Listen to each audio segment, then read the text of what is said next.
Les roues de la calèche ne s'étaient pas encore arrêtées de tourner. Il a poussé la portière de l'épaule pour l'ouvrir.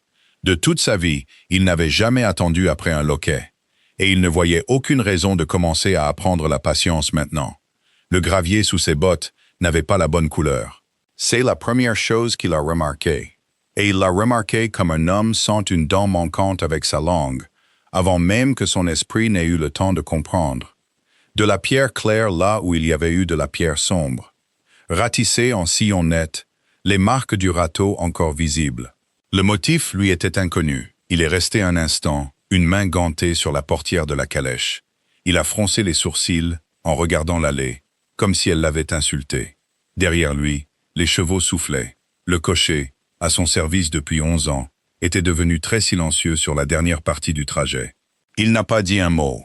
La lumière de l'après-midi s'étendait sur la pelouse.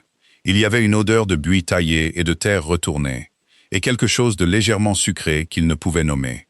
Il a immédiatement détesté ne pas pouvoir le nommer. 3 mois, pensa-t-il. Seulement 3 mois, peut-être 4. Il ne comptait pas bien ces derniers temps, et il n'avait jamais pensé qu'il en aurait besoin. Il a levé les yeux vers la maison. La maison l'a regardé en retour. Les volets de l'aile ouest avaient été repeints.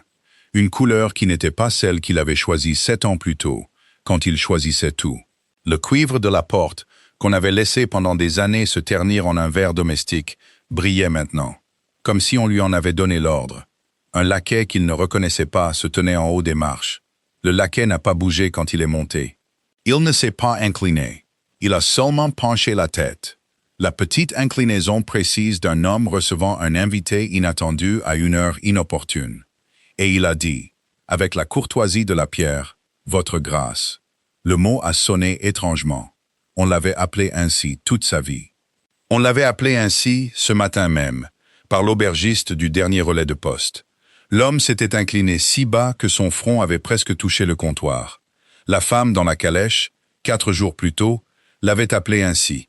La femme qu'il avait laissée en ville, avec un nouveau bracelet et un petit soupir théâtral. Et dans sa bouche, le mot avait été une sorte de taquinerie, une chose qu'elle faisait avec sa langue. De la part du laquais, c'était simplement un fait. Il a attendu sur la dernière marche que la porte s'ouvre davantage. Elle ne s'est pas ouverte. Sa seigneurie est-elle là? A-t-il dit. Il fut agacé par le ton rauque de sa propre voix. Il n'avait pas dormi sur la route. Il n'avait pas bien dormi depuis plusieurs semaines. Le laquais a dit « Sa seigneurie est dans le petit salon, votre grâce ». Et il s'est écarté de la largeur précise d'un homme, pas 1 centimètre de plus. Il a eu quelques secondes, en traversant son propre hall, pour décider quel ton adopter. Et il n'arrivait pas à se décider. Il n'avait rien répété sur la route, car de toute sa vie, il n'avait jamais eu besoin de répéter avec elle. Elle avait reçu ses absences, ses humeurs, ses heures tardives et ses notes brèves. L'année qu'il avait passée dans la capitale et les mois qu'il avait passés au pavillon de chasse, avec la même patience calme avec laquelle elle avait reçu la nouvelle, le matin après leur mariage. La nouvelle que sa mère vivrait avec eux jusqu'à ce qu'elle en décide autrement. Elle avait un don pour recevoir. Il s'était reposé là-dessus, comme un homme se repose sur un toit, sans y penser. Jusqu'à ce que le temps se gâte. Il n'avait pas pensé qu'il y aurait du mauvais temps. Il est passé devant le long miroir du hall et ne s'est pas regardé. Car il avait remarqué, du coin de l'œil, que le portrait au-dessus de la console avait été déplacé. Pas enlevé, déplacé. 5 centimètres vers la gauche, peut-être. De sorte que la lampe n'éclairait plus la main peinte de son grand-père. De petites choses, se dit-il en marchant. Ce ne sont que de petites choses. Le tapis sous ses bottes était neuf. Les fleurs dans la niche n'étaient pas celles que sa gouvernante achetait. Le hall sentait la cire d'abeille et une sorte de produit à polir au citron. Il l'associait vaguement à la maison de la mère de sa femme, et il n'était pas allé dans la maison de la mère de sa femme depuis 9 ans. Et le souvenir de cet endroit revenait maintenant, avec la piqûre particulière d'une chose qu'on a pris soin de ne pas se rappeler. Il a atteint le petit salon. La porte était ouverte. Elle était assise près de la fenêtre, un livre sur les genoux. Elle n'a pas levé les yeux tout de suite parce qu'elle finissait une phrase. Et elle avait toujours fini ses phrases. Il l'avait taquinée à ce sujet une fois, la première année, quand elle souriait encore à ses taquineries. Elle a fini la phrase. Elle a fermé le livre sur son doigt. Elle a levé les yeux. Elle ne s'est pas levée. C'était la première chose. En 7 ans de mariage et les 11 mois de fiançailles avant cela, elle s'était levée à chaque fois qu'il entrait dans une pièce, sans réfléchir, comme une bougie s'incline vers un courant d'air. Maintenant, elle restait assise. Elle a incliné la tête, la même inclinaison que le laquais lui avait offerte. Et elle a dit « Vous êtes plus en avance que je ne le pensais ». Et sa voix était la voix qu'il connaissait, basse, claire et sans trouble. Et il a compris, debout dans l'embrasure de la porte, ses gants toujours enfilés, que quelque chose dans la maison avait bougé sur ses fondations pendant son absence, et que c'était elle qui l'avait fait bouger, et qu'elle était, à cet instant, en train de le regarder pour voir combien de temps il mettrait à le remarquer. Il a enlevé ses gants. Il les a enlevés lentement parce que ses mains avaient commencé, inexplicablement, à trembler, et il ne voulait pas qu'elle le voie. Et l'acte d'enlever des gants est une chose qu'un homme peut faire sans avoir les mains stables, s'il est prudent. Il les a posés sur la petite table près de la porte. La petite table n'était pas là où elle avait été. Il a dit « Vous n'avez pas écrit ». Elle a dit « Non ». Elle l'a dit sans excuse, sans brusquerie. De la même manière qu'on pourrait convenir qu'il n'avait pas plu. Il a attendu. Il avait déjà utilisé le silence contre elle, dans les premières années, quand il voulait qu'elle le remplisse de réconfort. Et elle l'avait rempli à chaque fois. Elle ne l'a pas rempli maintenant. Elle a gardé son doigt dans le livre. Elle le regardait avec l'attention patiente et courtoise qu'elle accordait autrefois aux cousins ennuyeux lors des dîners. Dehors, quelque part sur la pelouse, un enfant a ri, et le rire a traversé la pièce comme une cloche fine et claire, et il a tourné la tête vers le son avant de pouvoir se retenir. Et quand il s'est retourné, elle le regardait toujours. Son visage n'avait pas changé, mais le coin de sa bouche avait fait quelque chose qui n'était ni un sourire, ni un pincement. Juste la plus petite reconnaissance possible qu'elle l'avait vu se retourner. Il a dit « Est-ce que c'est… » Il n'a pas fini. Elle a dit « Oui ». Il a dit « Il a l'air d'aller bien ». Elle a dit « Il va bien ». Il y a eu une pause. La pause n'était pas du genre de celle qu'elle laissait dans leur conversation. La douce pause d'une femme attendant qu'on lui dise ce qu'elle pensait. C'était la pause d'une personne qui a déjà dit ce qu'elle voulait dire, et qui laisse à l'auditeur le temps de rattraper son retard. Il s'est assis. On ne l'avait pas invité à s'asseoir. Il s'est assis quand même, dans le fauteuil en face d'elle, parce que ses genoux avaient décidé pour lui. Et il a arrangé son manteau sur ses cuisses, comme si l'arrangement du manteau était la question urgente. Il a dit « Je suis rentré à la maison ». Elle a dit « Je vois ». Il a dit « J'avais pensé ». Il s'est de nouveau arrêté. Il avait pensé à beaucoup de choses sur la route. Il avait pensé, en particulier, qu'il entrerait dans cette maison, et que la maison l'absorberait comme elle l'avait toujours absorbé, que son bain serait prêt et son souper servi, et que sa femme viendrait à lui le soir, avec le petit baiser grave qu'elle lui avait donné sur le front chaque nuit de leur première année, et peut-être la moitié des nuits de leur deuxième, et que l'affaire de la femme en ville serait une chose dont il ne discuterait pas, parce qu'il n'avait jamais discuté des autres, parce qu'elle était, s'était-il toujours dit avec une chaleur secrète, une femme d'une remarquable compréhension. Il la regarda maintenant, assise avec son livre, son visage calme et ses mains immobiles, et il comprit, avec une lente chute glaciale dans sa poitrine, qu'il avait confondu sa compréhension avec toute autre chose. Il avait pris la patience pour une permission. Il a dit « Je prendrai du brandy ». Elle a sonné la cloche. Le laquais est venu. Elle a donné l'ordre de la même voix égale et le laquais est parti. Et elle a rouvert son livre et elle a retrouvé sa page. Et elle a commencé, calmement, à lire. Il était assis dans son propre salon et regardait sa femme lire. L'horloge sur la cheminée faisait tic-tac. L'enfant a ri de nouveau quelque part dehors. Et la longue lumière de l'après-midi s'est déplacée d'une fraction sur le tapis. Et il a découvert, dans le silence qu'elle avait refusé de combler, qu'il avait peur. Il n'avait pas eu peur dans cette maison depuis 20 ans. La dernière fois, il était un garçon de 9 ans, quand son père l'avait fait venir dans la bibliothèque. Et la porte de la bibliothèque s'était refermée derrière lui avec ce silence huilé si particulier. Et la peur, alors, avait été simple. Une peur d'enfant face à une punition connue. Cette peur n'était pas simple. Cette peur n'avait pas encore de forme. C'était seulement la conscience que la pièce où il était assis avait été arrangée, en son absence, par un esprit auquel il avait cessé de prêter attention, et que l'arrangement n'était pas pour son confort. Le brandy est arrivé. Il en a bu la moitié d'un coup. Elle a tourné une page. Il a dit, enfin, parce qu'il ne pouvait pas supporter le bruit de la page qui tourne. Où est Monsieur Halling? Monsieur Halling était son intendant. Monsieur Halling avait été l'intendant de son père, et l'intendant du père de son père avant cela, pendant les 6 dernières années de la vie du vieil homme. Et Monsieur Halling vivait dans la petite maison en pierre, au pied de l'avenue. Et il montait à la maison chaque matin à 8 heures. Et l'idée de demander où était Monsieur Halling, dans son propre salon, était si étrange qu'il s'entendit le demander comme à distance. Elle a dit « Monsieur Halling est au village ». Elle l'a dit agréablement. Elle a dit « Il ne monte plus à la maison » et a ajouté, après la plus petite respiration possible, le mardi. Il l'a regardé. Elle l'a regardé. Il a dit « Et les autres jours ?» Elle a dit « Monsieur Palfrey vient les autres jours ». Il n'avait jamais entendu parler de Monsieur Palfrey. Elle semblait le savoir. Elle a refermé son livre, cette fois sans garder son doigt à la page. Elle l'a posé sur la petite table à côté d'elle et a croisé les mains sur ses genoux. De la manière qu'on lui avait appris, petite fille, à les croiser quand elle allait être interrogée par sa gouvernante. Et il se souvint, avec un pincement au cœur qu'il ne voulait pas, qu'elle lui avait parlé de cette gouvernante pendant leur voyage de noces, d'une voix basse et confidente, dans une chambre aux rideaux jaunes. Quand elle croyait encore qu'il désirait savoir de telles choses, elle a dit « Monsieur Palfrey est l'avocat que j'ai engagé. Il a posé le brandy. Il l'a posé avec précaution. Le verre a fait un petit son précis contre le bois, et ce son était le seul son dans la pièce. Et il a regardé ses mains, et elle a regardé son visage, et il a dit, d'une voix qu'il essayait de garder égale, « Vous avez engagé un avocat. » Elle a dit, « Oui. » Il a dit, « Dans quel but ?» Elle a dit, « Pour plusieurs raisons. » Elle n'a pas élaboré. Elle n'en avait pas besoin. Il a senti distinctement le sol de la pièce où il avait grandi s'incliner d'un degré sous sa chaise, et il a posé la paume de sa main à plat sur son genou pour se stabiliser.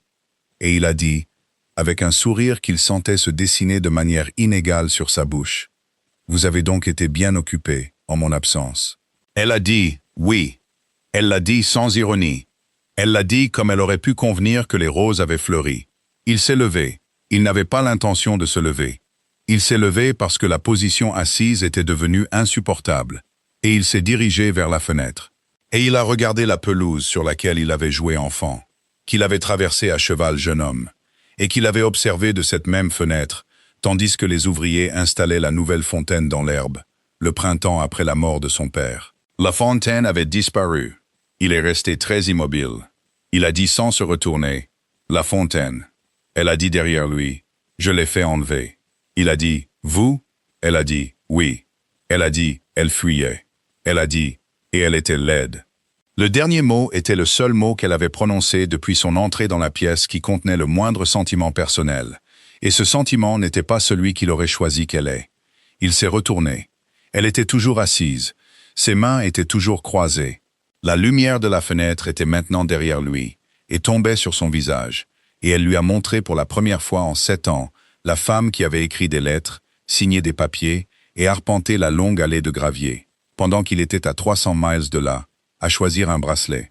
Et il a vu, avec le lent étonnement d'un homme reconnaissant une étrangère dans son propre lit, qu'elle était belle. Elle avait toujours été séduisante. Dans son souvenir, elle n'avait pas été belle. La beauté chez sa femme était une chose qu'il n'avait pas exigée, parce qu'il l'avait eue ailleurs. Et l'avoir ailleurs avait été si facile et si bon marché qu'il était devenu négligent quant à ce qu'il avait à la maison. Il voyait maintenant, dans la lumière impitoyable de l'après-midi, que cette négligence lui avait coûté quelque chose à quoi il n'avait pas pris la peine de donner un prix. Elle l'a laissé regarder. Elle n'a pas baissé les yeux. Il a dit, « Je vais monter me changer. » Elle a dit, « Bien sûr. » Il a dit, « Nous parlerons au souper. » Elle a dit, « Comme vous voudrez. » Il est sorti de la pièce. Il a croisé le laquais dans le hall, qui a de nouveau incliné la tête du centimètre courtois et précis. Et il a monté les escaliers vers ses appartements avec la démarche d'un homme qui a marché toute la journée. Et à la porte de son dressing, il s'est arrêté. Parce que la porte de son dressing était verrouillée et la clé n'y était pas. Il est resté la main sur la poignée et la poignée ne tournait pas. Et de la longue galerie derrière lui, il a entendu de nouveau la petite cloche claire du rire de l'enfant. Plus proche maintenant, montant de la porte du jardin. et une jeune voix, légère et inconnue, disant, avec l'insistance ravie d'un petit garçon à qui on a dit un secret et qui n'est pas tout à fait sûr de le croire. « Il est là, maman? Il est vraiment là ?» Et une voix de femme, pas celle de sa femme, la voix d'une nourrice, peut-être, faisant doucement taire le garçon. Et la voix du garçon de nouveau, baissant le ton pour une confidence, demandant « Et comment devrais-je l'appeler alors ?» Et la nourrice, après la plus petite hésitation, répondant « Vous l'appellerez monsieur, mon agneau, seulement monsieur, comme le font les gens de qualité. » Et le garçon considérant cela et l'acceptant, comme les enfants acceptent les étranges arrangements des adultes, et les pas s'éloignant dans la galerie. Et la porte du dressing sous sa main, toujours et immuablement verrouillée. Il est resté là pendant un temps qu'il n'aurait pu qualifier ensuite de long ou de court. Simplement un temps hors de la mesure habituelle, avec la paume de sa main sur une poignée en laiton qui avait été celle de son père et de son grand-père, et qui, de toute sa vie, ne lui avait jamais résisté. Et il a écouté les petits pas s'éloigner, et la voix basse de la nourrice s'estomper, et la maison respirer autour de lui dans son nouveau rythme, prudent et réfléchi. Et il a compris que le garçon dans la galerie était son fils, et que son fils avait reçu pour instruction de l'appeler monsieur. Il a retiré sa main de la poignée. Il a rebroussé chemin le long de la galerie dans l'autre direction, parce qu'il ne pouvait pas, à ce moment-là, supporter de marcher dans la direction où l'enfant était allé. Et il est arrivé à la longue fenêtre en haut des escaliers. Il s'y est tenu et a regardé dehors sans voir. Au bout d'un moment, il est descendu. Il n'a sonné pour personne. Il est entré dans la bibliothèque, parce que la bibliothèque avait toujours été à lui, de la manière particulière dont la bibliothèque d'un homme est à lui, avec l'odeur de vieux papier et de fumée de pipe imprégnée dans les rideaux. Et le fauteuil près du feu moulé, à la forme de son dos. Il a ouvert la porte et s'est arrêté sur le seuil, parce que les rideaux avaient été décrochés, lavés et raccrochés. L'odeur de fumée de pipe avait disparu. Le fauteuil près du feu était celui dont il se souvenait, mais la petite table à côté avait été remplacée par un secrétaire. Et sur le secrétaire, il y avait des registres. Et les registres étaient ouverts. Et l'écriture dans les registres n'était pas celle de M. Halling. Il s'est approché du bureau. On ne le lui avait pas interdit. Il a pris le registre du dessus. Il a lu 3 lignes et l'a reposé. Il a pris le suivant. Il a lu une colonne de chiffres et une note en marge. Et les petites initiales nettes au bas d'une entrée. Des initiales qui n'étaient ni les siennes, ni celles de Halling. Et il a reposé ce registre aussi. Il s'est assis dans son fauteuil, qui lui allait toujours. Et il a fixé l'autre fois. Et après un long moment, il s'est rendu compte qu'il y avait un papier plié sur le coin du bureau, adressé à lui, de la main de sa femme. Il ne l'a pas ouvert tout de suite. Il l'a regardé. L'écriture n'avait pas changé. Les lettres étaient les mêmes que celles qu'elle avait tracées sur les cartes qu'elle lui avait envoyées la première année, quand elle envoyait encore des cartes. Le même L, long et délibéré. Le même O fermé. Il avait aimé son écriture autrefois. Il le lui avait dit sur un balcon, lors d'une saison qu'il ne pouvait plus dater avec précision. Il a pris le papier. Il l'a déplié. Il l'a lu. Il l'a lu 2 fois. La deuxième fois plus lentement que la première. Et quand il a eu fini, il est resté assis avec le papier sur son genou. Il a écouté une horloge qu'il ne pouvait pas voir sonner la demi-heure dans une autre pièce. Et il a découvert que sa bouche était... Le papier disait très peu de choses. Le papier disait que le souper serait servi à l'heure habituelle. Le papier disait que M. Palfrey se présenterait à 10 heures le lendemain matin, à la demande de sa seigneurie, et que sa grâce était la bienvenue pour être présente. Le papier disait qu'on avait dit au garçon que son père était un voyageur qui venait de loin et serait fatigué, et qu'aucune présentation n'était nécessaire ce soir, à moins que sa grâce ne le souhaite. Le papier était signé de son nom seulement. Pas de son titre, pas de la formule qu'elle avait utilisée dans chaque note pendant 7 ans. Seulement son prénom, de sa longue écriture délibérée avec le petit O fermé, et un point final après, qu'il ne l'avait jamais vu utiliser après son propre nom de toute sa vie. Il est resté assis avec le papier pendant longtemps. La lumière dans la bibliothèque est devenue pâle, puis dorée, puis de la couleur d'un thé léger. Et enfin, un laquais est venu à la porte. Pas le laquais des marches, mais un autre, tout aussi poli, tout aussi inconnu. Et il a dit que le souper était servi. Il est entré. Elle était au bout de la table.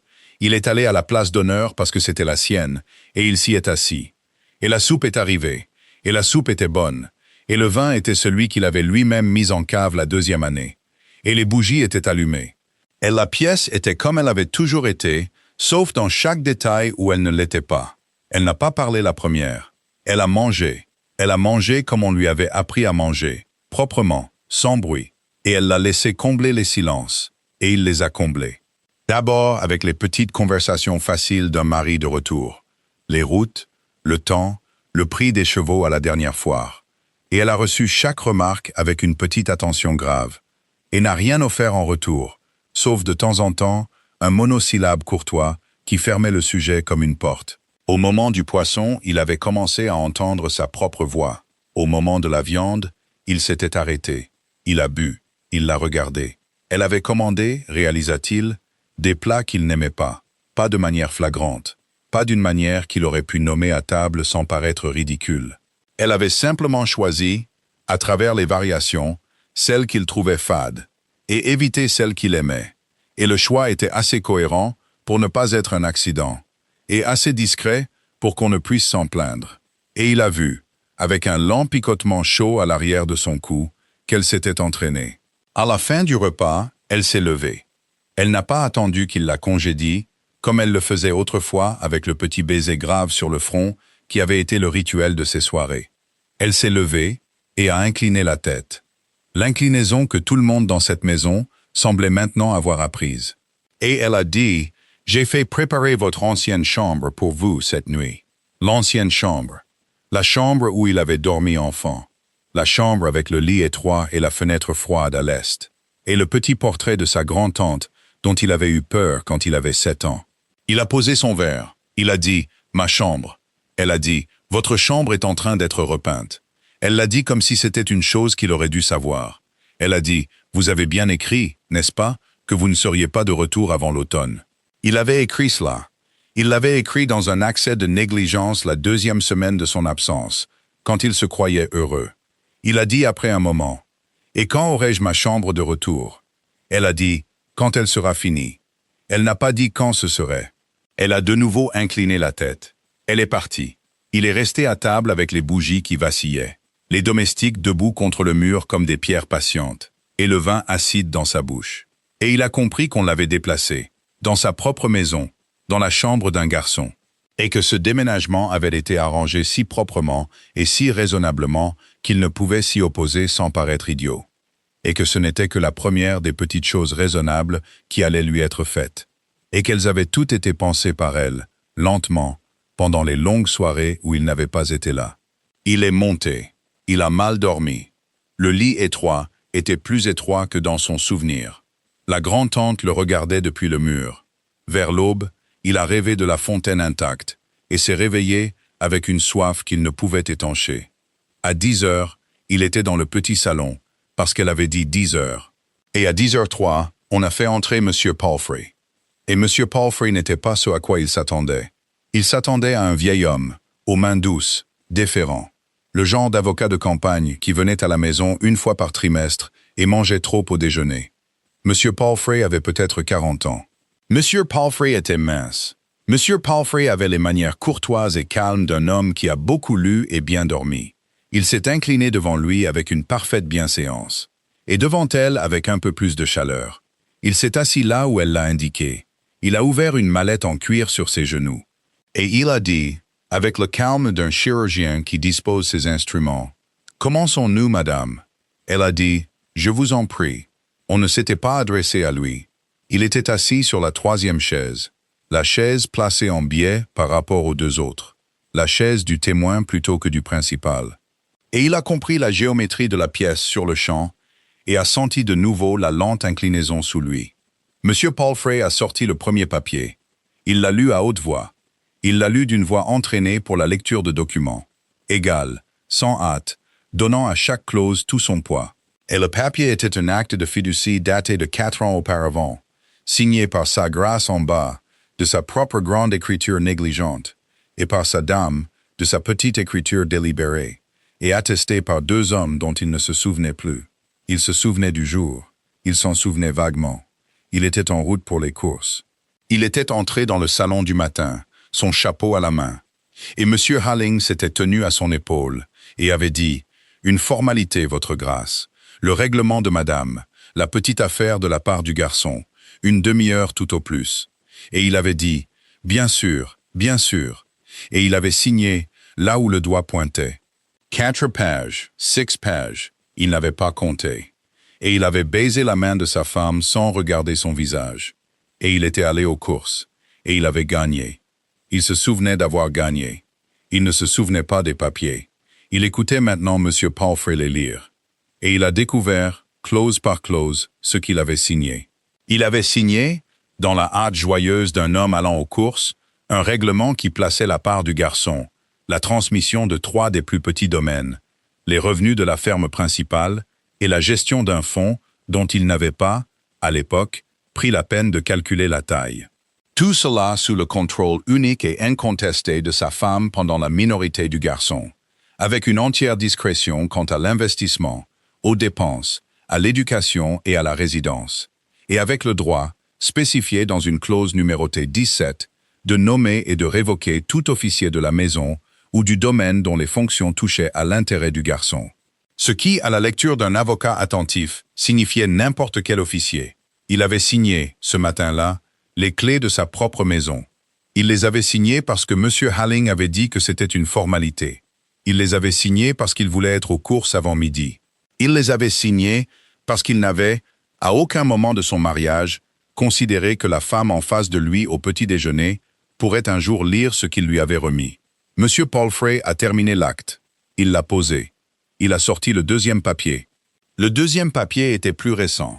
Le deuxième papier était une requête, déposée 11 semaines plus tôt auprès du tribunal compétent, pour la modification du nom de famille du garçon, pour les motifs exposés dans le corps de la requête, d'une écriture qu'il ne connaissait pas, mais dans un langage qu'il reconnaissait douloureusement comme celui de sa propre femme, que les intérêts du garçon, sa propriété, ses perspectives, sa position dans le comté et dans le monde, étaient mieux servis par le nom de famille de la maison de sa mère que par le nom de famille de son père. Compte tenu de la conduite récente et notoire du père, la requête avait été accordée. M. Palfrey a posé l'ordonnance du tribunal. Il a sorti le troisième papier. Le troisième papier était un testament, le testament de sa femme, rédigé le mois précédent, dans lequel le garçon, sous son nouveau nom, était constitué unique héritier de certaines propriétés dont le titre, par l'acte de fiducie lu en premier, était passé légalement et irrévocablement hors du don de sa grâce il y a 4 ans. Il a écouté tout cela sans bouger. Il l'a écouté comme un homme écoute un verdict qu'il attendait, dans une partie de lui-même, depuis plus longtemps qu'il ne le savait. Quand M. Palfrey a eu fini, a croisé les mains sur ses genoux et a regardé, avec la petite attention grave d'un homme qui a fait son travail, non pas sa grâce, mais sa seigneurie, il y a eu une pause.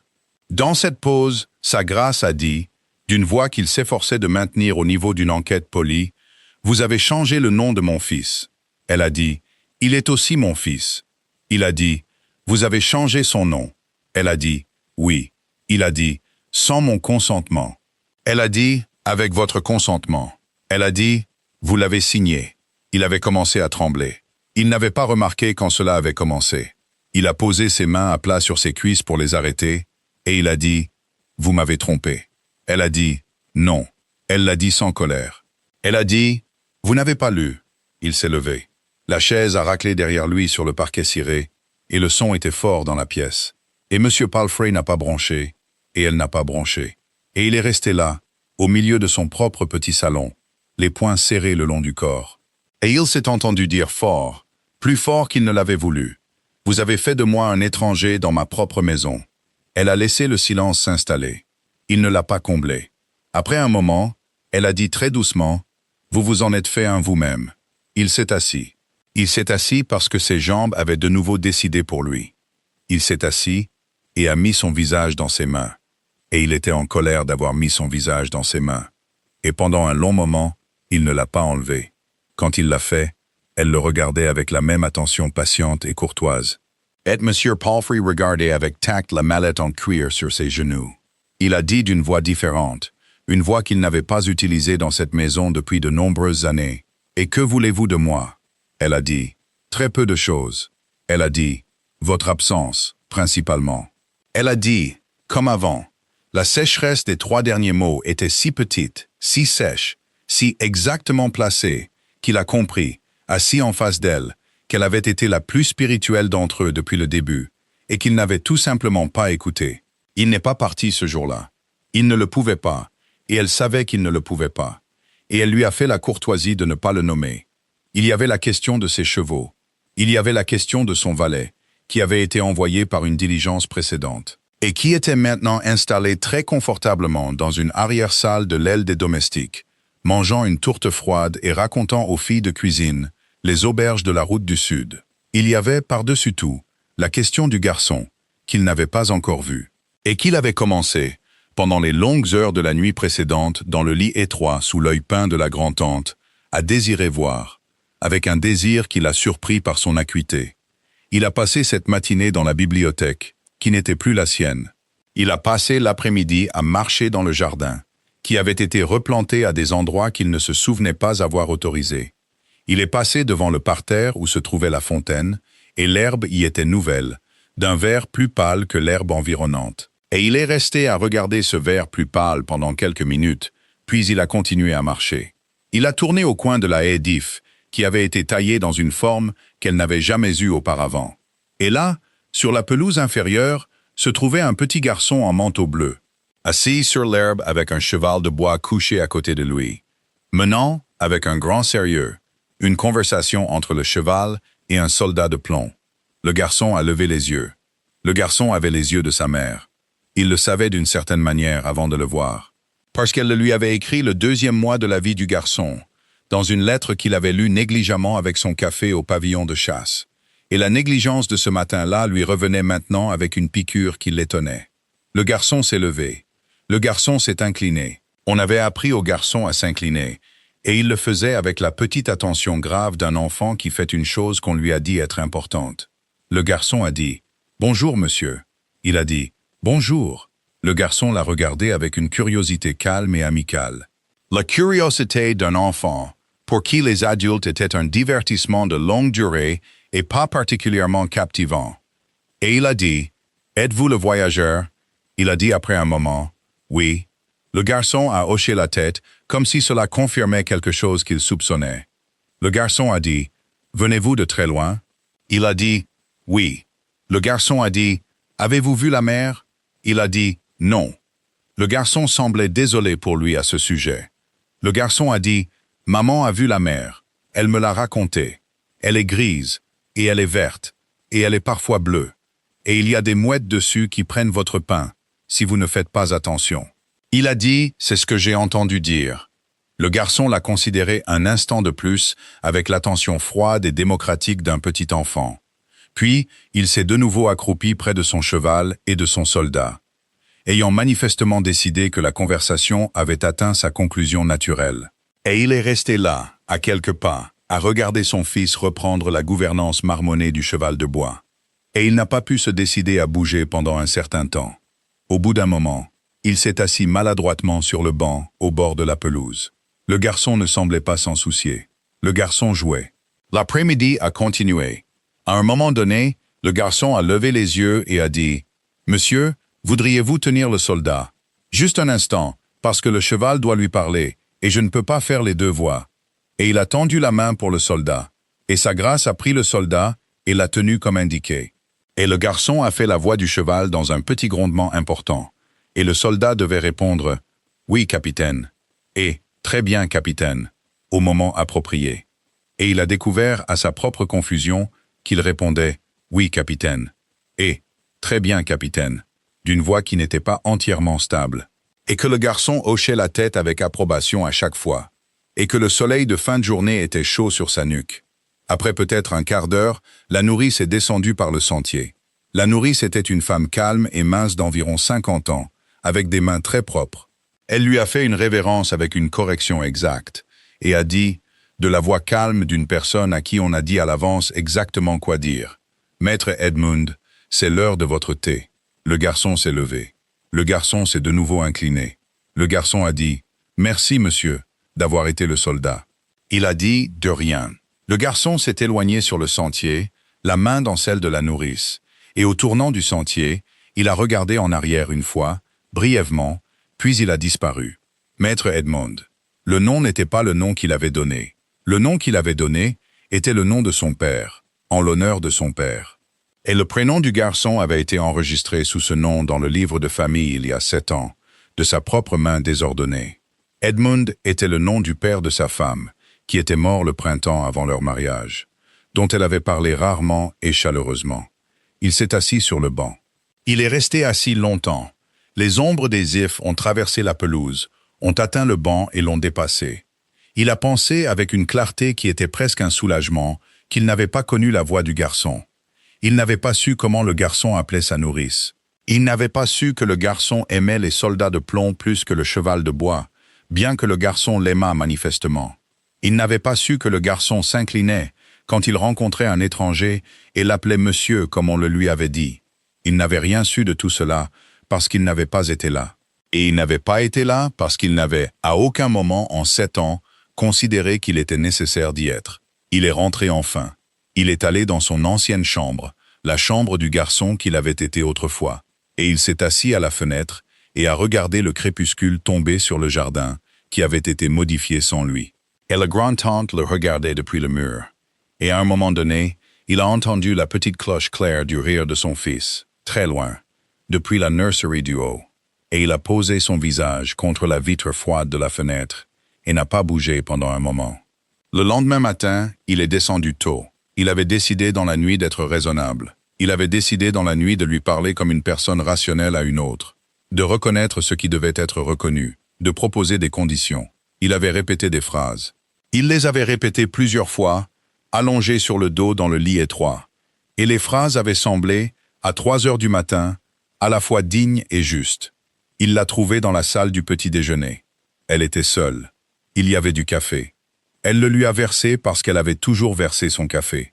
Et ce petit geste, accompli sans commentaire, a défait pour un instant ses phrases répétées. Et il s'est assis en face d'elle, et n'a pas pu, pendant un moment, se souvenir de la première d'entre elles. Il a bu le café. Il a posé la tasse. Il a dit « Nous devons parler ». Elle a dit « Nous parlons ». Il a dit « À propos du garçon ». Elle a dit « Oui ». Il a dit « J'aimerais le connaître ». Elle l'a regardé par-dessus sa tasse. Elle n'a pas répondu tout de suite. Elle a posé la tasse. Elle a dit « Vous êtes le bienvenu pour le connaître ». Il s'était attendu à devoir se battre pour cela. Il avait préparé dans la nuit plusieurs arguments, plusieurs appels, un rappel de ses droits et une allusion aux conséquences. Il a été désarmé par la simplicité de sa permission et est resté un moment sans rien à dire. Elle a dit, après une pause, à certaines conditions. Il a dit, naturellement. Elle a dit, vous ne lui direz pas cette année ni la prochaine qui vous êtes pour lui. Il a dit, il est mon fils.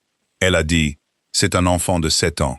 Elle a dit, on lui a dit que son père vit à l'étranger et n'est pas bien portant, et qu'un jour peut-être, ils se rencontreront. Elle a dit, il n'a pas besoin pour le moment qu'on lui dise que son père est le voyageur qui tenait le soldat. Il n'a rien dit. Elle a dit, avec le temps, si vous êtes constant, on pourra le lui dire. Elle a dit le mot constant sans insistance, et l'absence d'insistance était elle-même l'insistance. Il a dit, je vois. Elle a dit, vous n'entrerez pas dans la nursery sans la permission de la nourrice. Vous ne donnerez pas de cadeaux au garçon sans me les montrer d'abord. Vous ne lui parlerez pas de son nom. Il a dit, son nom? Elle a dit, son nom est Edmund Maitland. Elle l'a dit d'un ton égal. Maitland était le nom de son père. Il savait que ce serait celui-là. Il a dit, et le mien? Elle a dit, vous pouvez porter le nom que vous choisirez. Elle n'a pas souri. Elle n'en avait pas besoin. Il a dit, après un long moment, vous avez pensé à tout. Elle a dit, j'ai eu le temps. Il a bu plus de café. Il a dit, finalement, et vous? Elle a dit, quoi de moi? Il a dit, que dois-je être pour vous?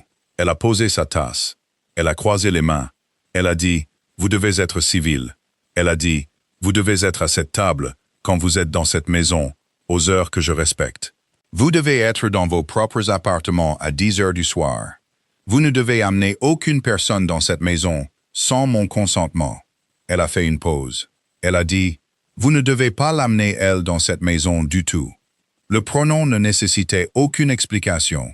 Il a dit, après un silence, « Et si je refuse ?» Elle a dit, « Vous ne refuserez pas. » Elle l'a dit sans menace. Elle l'a dit comme on dirait à un enfant que la pluie allait cesser. Elle a dit, « Vous ne refuserez pas parce que l'alternative, ce sont les tribunaux. Et les tribunaux iront comme M. Palfrey vous dira qu'ils iront. Et votre nom, que vous avez déjà beaucoup fait pour embarrasser, ne survivra pas à ce qui y serait lu. » Elle a dit, « Vous pouvez, bien sûr, choisir les tribunaux. » Il n'a pas choisi les tribunaux. Il est resté. Il est resté tout l'été et tout le long et doux automne, jusqu'aux premières gelées. Il a respecté ses heures. Il venait à table à ses heures et la quittait à ses heures. Il s'asseyait sur la chaise ou s'asseyait en biais dans les conversations avec M. Halling et avec M. Palfrey et avec le nouvel agent dont il a appris à prononcer le nom. Et il écoutait et il apprenait, lentement, ce qu'il n'avait pas appris en 15 ans de maîtrise des lieux, c'est-à-dire comment les lieux fonctionnaient. Il allait, sur invitation, au jardin en fin d'après-midi. Et il tenait le soldat, et il était oui, capitaine, et très bien, capitaine. Et une fois, fin septembre, quand le garçon était tombé et s'était écorché la paume et était venu vers lui parce qu'il était l'adulte le plus proche et qu'on ne lui avait pas encore appris à ne pas le faire, il avait essuyé la petite paume avec son propre mouchoir. Et le garçon l'avait remercié gravement et s'était enfui. Et il était resté avec le mouchoir à la main pendant quelques minutes avant de le remettre dans sa poche. Il ne la voyait qu'au repas et à l'heure matinale avec M. Palfrey. Elle ne se détendait pas. Elle n'était pas cruelle. Elle en avait simplement fini avec un usage particulier de son visage, qu'elle avait utilisé sur lui pendant 7 ans et qu'elle n'utiliserait plus. Il a compris cela sans qu'on le lui dise. Il a écrit en octobre à la femme en ville. Il a écrit une lettre soignée, courtoise, finale. Il l'a signée de son nom, en entier, et il l'a scellée de sa bague, et il l'a donnée à un laquais, et ce fut la fin de cette histoire. Il ne l'a pas regretté par la suite. Il avait pensé qu'il le ferait. Il ne l'a pas fait. Il avait eu toute sa vie la confiance facile de l'homme qui peut se retirer de n'importe quel arrangement sans frais. Et il a découvert maintenant, à sa 40e année, qu'il s'était trompé à ce sujet, dans le seul arrangement qui avait compté. Et la découverte l'a laissé plus calme qu'il ne l'avait été. L'hiver est venu. On a donné au garçon un petit poney, et il a appris, avec un grand sérieux, à le monter. Sa grâce, qui n'avait pas été consultée, a été invitée à marcher à côté du poney sur l'allée inférieure. Et il l'a fait, une main sur la bride, 3 après-midi par semaine en novembre. Tandis que la nourrice marchait à une distance discrète, et que sa femme regardait, parfois depuis la fenêtre du petit salon, son livre sur les genoux. Le garçon lui parlait pendant ses promenades de beaucoup de choses, des noms des oiseaux, de la question de savoir si le chat du jardinier était le même chat que le chat de l'écurie ou un chat différent de la même couleur, de pourquoi la lune était parfois là l'après-midi alors qu'elle aurait dû être là la nuit. Il répondait avec le plus de soin possible. Il a découvert à sa surprise qu'il aimait répondre. On ne lui avait pas souvent posé dans sa vie des questions dont les réponses importaient à celui qui les posait. Le garçon ne l'a pas appelé monsieur après le premier mois. Le garçon l'appelait plutôt par aucun nom du tout, s'adressant à lui par un petit raclement de gorge ou en tirant sur sa manchette. De la manière dont les enfants s'adressent aux adultes qu'ils ont décidé de garder, mais dont on ne leur a pas encore dit comment les nommer. Il n'a pas insisté. On lui avait dit de ne pas insister. Il n'a pas insisté. Une fois, début décembre, en marchant à côté du poney sous un mince soleil froid, le garçon a dit, sans préambule, « Ma maman dit que vous êtes venu vivre avec nous. » Il a dit, après un moment, « Oui. » Le garçon a dit, « Pour combien de temps ?» Il a dit, « Aussi longtemps que votre maman le voudra. » Le garçon a réfléchi à cela et a semblé trouver cela satisfaisant. Le garçon a dit, après un autre moment, avec l'intérêt désinvolte d'un enfant s'enquérant du temps, « Vous nous aimez bien ?» Il a dit, « Oui. » Le garçon a hoché la tête, n'attendant manifestement aucune autre réponse, et est retourné à la question du chat du jardinier. À Noël, il y a eu le rassemblement habituel, plus petit qu'il ne l'avait été, parce qu'elle avait élagué la liste des invités en son absence avec la même minutie tranquille qu'elle avait apportée à tout le reste. Et il y avait des tantes, et il y avait un de ses cousins qu'il n'avait pas vu depuis 9 ans. Et le cousin l'a pris à part le deuxième soir dans la longue galerie et a dit « Tu as l'air bien ». Il a dit « Vraiment ?» Le cousin a dit « Tu as l'air d'un homme qui a eu une peur et qui s'en porte mieux. » Il n'a pas répondu à cela. Le cousin a dit, après une pause, « C'est une femme remarquable, tu sais. » Il a dit, « Je commence à le savoir. » Le cousin a dit, « Elle l'a toujours été. » Il ne l'avait pas su. Il avait épousé une femme que sa mère avait choisie, lors d'une saison qu'il ne pouvait plus dater avec précision, pour des raisons de propriété et de lignée et une vague impression de convenance.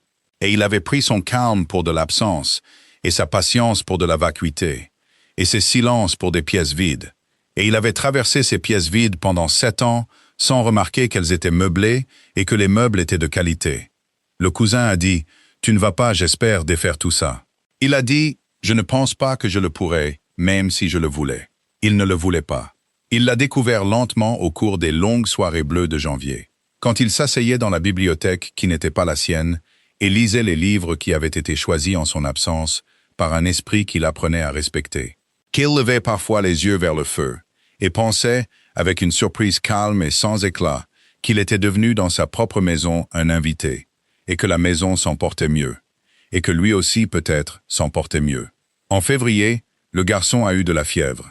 La fièvre n'était pas dangereuse, a dit le médecin, mais la fièvre était désagréable, et le garçon était agité. Et la 3e nuit, alors que la nourrice était éveillée depuis 2 nuits consécutives, sa grâce, passant devant la porte de la nurserie aux petites heures du matin, en revenant de la bibliothèque, a été accueillie par la nourrice qui sortait. Et la nourrice, qui était une femme de bon sens, a seulement dit « Il demande sa maman, monsieur, et sa seigneurie dort enfin, dans la pièce voisine, et je n'ai pas le cœur. » Et il a dit, après un moment, « Je vais m'asseoir avec lui. » La nourrice l'a regardé. La nourrice l'a regardé pendant un moment plus long que ce qui était strictement poli. La nourrice a dit, très doucement, « Oui, monsieur. » Et s'est écarté. Il est entré. La pièce était chaude et sentait le camphre. Le garçon était petit dans le lit. Les yeux du garçon brillaient de fièvre et étaient sans focus. Et le garçon a tourné la tête quand il est entré, et a dit, de la voix fine et flûtée d'un enfant malade, « C'est toi ?» Il a dit, « Oui. » Le garçon a semblé trouver cela acceptable, bien qu'il ne soit pas clair qui il attendait. Il s'est assis sur la chaise près du lit. Il a pris la main du garçon. La main était chaude et petite, et les doigts se sont refermés sur 2 des siens à la fois, avec la confiance irréfléchie d'un enfant trop fatigué pour choisir. Et il est resté là, dans la pièce faiblement éclairée, et sentant le camphre. Et le garçon somnolait et se réveillait et somnolait. Et à un moment donné, il a dit très clairement, « Raconte-moi une histoire. » Et il a dit, après un moment où il a compris qu'il n'avait de sa vie jamais raconté d'histoire, « Je vais essayer. » Il en a raconté une. Il en a raconté une mauvaise. Il a raconté une histoire sur un cheval qui a perdu son cavalier et a retrouvé son chemin à travers un bois. Et il l'a inventé au fur et à mesure. Et le cheval était courageux et le bois était sombre. Et la maison, à la fin, avait une fenêtre jaune et une personne à la fenêtre avec une lampe. Et le garçon, somnolent, a dit « La maison de qui ?» Et il a dit après un moment « Celle du cheval ». Et le garçon était satisfait et s'est endormi. Il est resté avec la main du garçon dans la sienne jusqu'à ce que le gris commence à la fenêtre. À un moment donné, sans qu'il sache exactement quand, la porte derrière lui s'est ouverte et elle est entrée. Elle n'a pas parlé. Elle est restée un moment derrière sa chaise. Il ne s'est pas retourné. Il a senti son regard sur le garçon et sur la main dans la sienne et sur l'arrière de sa tête. Puis elle est partie sans bruit, comme elle faisait tout, et la porte s'est refermée. Et il a compris que quelque chose était passé entre eux qui ne serait pas nommé et qui n'avait pas besoin de l'être. Le matin, la fièvre était moins forte. Le soir, elle avait disparu. Le garçon, en convalescence, était magnanime et accordait une audience à son poney depuis la fenêtre. Il a mangé un petit bol de bouillon. Et il a dit à la nourrice, avec le grand sérieux d'un enfant rapportant une affaire importante, que le voyageur lui avait raconté une histoire de cheval. Et la nourrice a dit « Vraiment ?» Et le garçon a dit « Oui, et c'était une bonne histoire. » Et la nourrice a dit gravement « Je suis heureuse de l'entendre. » Elle n'en a pas parlé. Elle n'a parlé de rien de tout cela. Mais au souper ce soir-là, elle avait commandé sans commentaire le plat qu'il avait toujours aimé. Celui qu'elle avait pris tant de soin, les premières semaines de son retour, de ne pas mettre devant lui. Il a regardé le plat. Il l'a regardé. Elle n'a pas levé les yeux. Elle a mangé proprement, sans bruit, Et il a mangé, et les bougies brûlaient. Et après un moment, elle a dit, de la même voix égale avec laquelle elle avait dit tout ce qui comptait. Vous pourrez, si vous le souhaitez, emmener le garçon voir la mer cet été. Il a posé son verre. Il a dit après un moment, j'aimerais beaucoup cela. Elle a dit, nous verrons. Le nous dans sa bouche était le premier nous qu'elle lui avait adressé en 7 mois. Et il l'a entendu et n'a fait aucune remarque. Et il a continué son souper. Et la pièce autour d'eux n'a pas changé. Et pourtant, la pièce autour d'eux n'était pas la même qu'au début du repas. Et il a compris, assis à la tête de sa propre table, avec une femme au pied de celle-ci, qui avait pris son nom à son fils et sa maison de sa main, et lui avait donné à leur place une chaise pour s'asseoir et une histoire à raconter, qu'on lui avait donné très tard une chose qu'il n'avait pas méritée, et qu'il avait l'intention, aussi longtemps qu'elle le lui permettrait, d'en être digne. Le printemps est venu. L'herbe sur le parterre où se trouvait la fontaine a finalement repoussé et s'est uniformisée. Le garçon est allé à la mer en juillet avec sa mère et avec le voyageur qui marchait derrière eux sur les galets et qui tenait une petite veste et un petit seau et qui, dans l'ensemble, ne parlait pas, à moins qu'on ne lui parle. Et le garçon courait en avant, au bord de l'eau, et criait aux mouettes avec délice. Que les mouettes ont refusé d'être impressionnées. Et sa grâce se tenait à une petite distance avec le seau et regardait. Et sa femme, dans un simple chapeau de paille que le vent menaçait constamment d'emporter, s'est tenue à côté de lui pendant un long moment sans parler.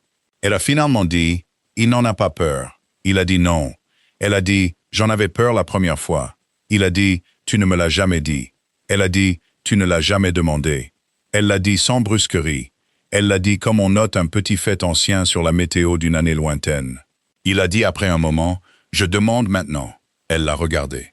Elle l'a regardé un moment de plus que ce qui était strictement nécessaire. Elle a dit, il y a peut-être le temps de te le dire. Elle n'a pas dit qu'il y avait le temps. Elle a dit qu'il y avait peut-être. Il l'a accepté. Il avait appris alors à prendre ce qui était offert et à ne pas demander plus. Les mouettes criaient. Le garçon criait. Le vent s'acharnait sur le bord de son chapeau. Et après un moment, sans réfléchir, il a levé la main et a tenu le bord pour elle. Et elle l'a laissé faire. Et ils sont restés comme ça un instant. 2 personnes sur une plage de galets avec un petit garçon au bord de l'eau et un vent dans leur dos. Et beaucoup de choses encore non dites entre eux. Et la plupart ne seraient peut-être jamais dites. Mais le silence entre eux n'était plus le silence d'une pièce vide. Et cet après-midi-là, c'était suffisant. Et ainsi, cher auditeur, c'est là que je les laisse. Avec les mouettes et le vent, et le petit garçon à qui on dira, en son temps et pas avant, qui était le voyageur. Et avec une femme qui a utilisé les seules armes qui lui avaient été données, qui étaient sa patience et son esprit. Et la propre main négligente de son mari, et les a utilisées si proprement que personne ne pouvait la qualifier de cruelle. Et avec un homme qui est rentré chez lui pour se retrouver effacé et a découvert, lentement et à son propre étonnement, qu'être effacé n'était pas sa fin, mais le début de quelqu'un d'autre. Si vous avez déjà été ignoré dans une pièce où vous aviez tout à fait le droit d'être vu, si vous êtes déjà resté très immobile pendant qu'une voix négligente parlait par-dessus la vôtre, et avez attendu avec une patience qui vous a même surpris, le moment où parler ferait plus que crier. Si vous avez déjà pris une plume au lieu d'élever la voix et signé votre nom lentement, et laissé le papier faire ce que votre langue ne pouvait pas, alors vous vous êtes, à votre manière, assis à sa table, et vous avez connu la satisfaction particulière et tranquille d'être sous-estimé par quelqu'un qui, un jour, lèvera les yeux et comprendra. Dites-moi, ici près du feu, quel moment vous a le plus marqué? Était-ce la porte verrouillée du dressing, ou le garçon au manteau bleu avec son cheval de bois? Était-ce le plat qu'elle a posé devant lui la nuit où la fièvre est tombée, ou le bord du chapeau de paille dans le vent? J'aimerais le savoir. Si vous avez aimé passer ce moment avec moi ce soir, approchez votre chaise un peu plus près pour la prochaine fois. Amenez un ami si vous en avez un à inviter, car une autre histoire nous attend. Le feu est encore bon, et la nuit, comme vous pouvez le voir, est longue. Dormez bien, voyageurs. Je laisserai la lampe allumée.